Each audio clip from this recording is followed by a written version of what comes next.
Continuing now on Newsmax Prime, the eyes of the nation remain on North Carolina's largest city, which continues to deal with a huge problem. Charlotte seeks a solution to a racial rift, but the differences between perception and reality come into play, where the term narrative often takes the place of truth. Ed Berliner reports.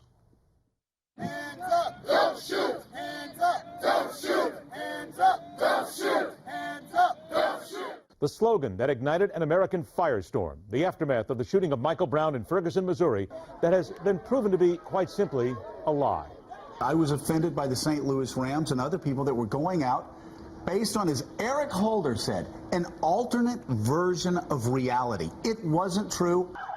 A part of the core conversation about the discourse gripping America at the moment, the narratives that are being pushed forward, are those with agendas of their own that foment and incite violence by those who, for any number of reasons, will only react to what they want to hear, not what the facts are, and will twist them to further their own political agendas. And see a young man, 18 years old, shot down in the streets unarmed. A young man who the evidence showed had committed a crime earlier in the day wrestled with the police officer for possession of the cop's weapon, the officer acting in self-defense, seeking to save his life and maybe that of others. Leading us to the current unrest in North Carolina, the shooting and killing of a black man by a black police officer that has touched off a state of emergency in Charlotte. As in the case of Ferguson and other cities across America, protests and looting based on a reaction well before all the facts are in. As in last night in Charlotte, when a civilian was shot allegedly by another civilian and not law enforcement, and emotions cracked the edge of waiting for facts versus the desire to simply react. When people were running out, I heard a lot of people saying they shot someone else. Does anyone know or did anyone see who did the shooting? Or are you concerned that we're not sure exactly what happened? You want it on video so you can put it on the news, right? No, we're on live, That's actually. what you're trying to find out. If we got a video so you can elaborate out it, make a fabricated story, right? How then do we as a nation seek to ensure a system where facts come first and everyone trusts what they are being told is indeed just that, fact? JD, it's all yours. Thanks, Ed. During a press conference earlier today, Charlotte Police Chief Kerr Putney told us that the general public is uninformed about the details pertaining to the death of Keith Lamont Scott. It's time to change the narrative, because I can tell you from the facts that the story is a little bit different as to how it's been portrayed so far, especially through social media. Well, there you have it. The term, it's time to change the narrative. Let's explore that notion a bit further, and to do that, we welcome in the host of the eponymously named Joe Pags Show. Well, it's our good friend Joe Pags. You see him here each weeknight at 6 o'clock Eastern. Joe, thanks for your time on Newsmax Prime. The narrative. JD, always a pleasure, my friend. It's great to have you, pal. But all this talk about narratives, we heard it from the White House in terms of Iran. We hear it now domestically, and at least in terms of sowing the seeds of domestic racial unrest, the White House and other agitators appear to be winning the battle of the narratives. Well, without a doubt, they're winning the battle of the narratives as we watch what unfolds in Charlotte, North Carolina. Here's the ironic part of this entire thing. There is not a white person involved in this story. You've got a black man who was shot and killed. You've got a black police chief who says the man was armed. You've got a black police officer who shot him. Yet we've got this dork Murphy from the Nation of Islam shows up, and he decides to say, don't patronize any white businesses. White people are the problem. Al Sharpton's going to get involved. You've got a bunch of race agitators who are there. You've got people running through the streets saying, get the white guy. There's a viral video right now, JD, that you may or may not have seen, where a white man is run down by a group of black people. He is screaming and yelling for mercy as they rip his pants off, as they kick him like a dog on the ground. And then the people run away. The group runs away laughing as if they solved something. You've got racial unrest in a story that doesn't have anything to do with race whatsoever. And you've got people in the White House. Well, I should take that back. You got crickets coming out of the White House because the president, who is the guy who could probably come out and in about 2 seconds say, stop it, and then this would stop, who's being silent. And he's applauding Black Lives Matter, and he's applauding the community organizers that are doing a better job than he ever could have. And then Loretta Lynch, our Department of Justice chief, the Attorney General, comes out, and what does she say? We understand why you're angry. So, I mean, there is a narrative that's being pushed forth that somehow this is because of slavery or because of Michael Brown or because white cops like to kill black people, none of which is, true. And nobody in power, nobody who's got their ear, the community's ear, is saying anything to quell that. So the bottom line is I'm listening to you and I'm keeping in mind what I had to say in my commentary earlier tonight.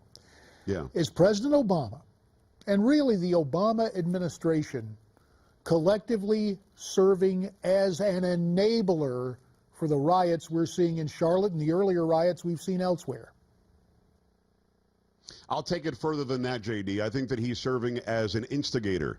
When you invite racists like Al Sharpton to the White House, when you applaud Black Lives Matter, which is a racist organization, an anarchist organization, when you invite them and applaud them for the great work they've done, why would they not show up in Charlotte, North Carolina? You've got outsiders showing up in this peaceful town, this beautiful city of Charlotte, and they're tearing the place down. They are enabling, true, the bad guys are just looking for a reason, but they're also instigating, and the president himself has the ability, in one speech, I believe, that would take about 5 minutes, to stop all of this garbage. But instead of supporting the police chief, happens to be black, instead of supporting the police officer, happens to be black, instead of supporting all the witnesses, many of whom happen to be black, who said the man had a gun, he's silent.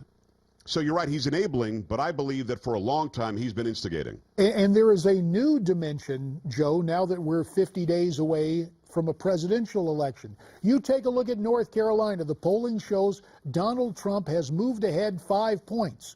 And we may be into the third night of rioting. We're waiting, holding our collective breath. But you had a situation where the first night there was some concern. The second night, it grew exponentially, and I just wonder, since Larry Klayman at Freedom Watch and others pointed out that George Soros money went into Ferguson, went in to foment a lot of the unrest there, to really ratchet up the intensity of the African-American community in North Carolina and elsewhere. As strange, I even hate to ask this question or raise this point. But the second night, we know Charlotte's an airline hub were the professional instigators and rioters brought in on night 2 to try to basically rescue Hillary's campaign in a weird way. Well, I think without a doubt the answer is yes. J.D., I think that you're hit on a great point. Certainly the police shooting didn't happen because of George Soros. Certainly the aftermath, night 1, as you say, didn't happen because of outside race instigators. But now they saw an opportunity. What's interesting here, and I'll make the comparison, in Tulsa, Oklahoma, I've got questions about that police shooting. And it was a white police officer shooting a black man who was unarmed. We know he was unarmed. We don't know why he was in the middle of the street. We don't know why that situation happened. You're not seeing this unrest there. Why? Because Oklahoma already is red? Why is it that the activists that are all very far left-wing progressive activists are showing up in Charlotte, North Carolina, a state that really is in question? I think that you bring up a great point, and it's a very wise point. And we hear echoes of my old congressional colleague turned White House chief of staff, and now the mayor of Chicago, where goodness knows there have been problems with shootings. Rahm Emanuel, on the eve of Mr. Obama's inauguration, what was that he said, Joe? Never let a crisis go to waste. Last word to you, sir. 1 minute remains. Yeah, he's the mayor of what is arguably the most violent city in America. He's the mayor of a city where his buddy Barack Obama, who calls it his hometown, although he can't name a White Sox player from when he was growing up, has not visited, refuses to visit. He's the mayor of a city where there are more black people killed than in any number of cities combined around the country. And you're right, this is about politics, it's about votes, it's about keeping control and about dividing the people. That's what you're seeing in never letting a serious crisis go to waste, JD. Joe Pags, you see him weeknights here on Newsmax TV, and when you're in your car, you can listen to his nationally syndicated radio show. We like you being at home watching Joe, and Joe, we thank you very much for your time tonight on Newsmax Prime. You bet, brother.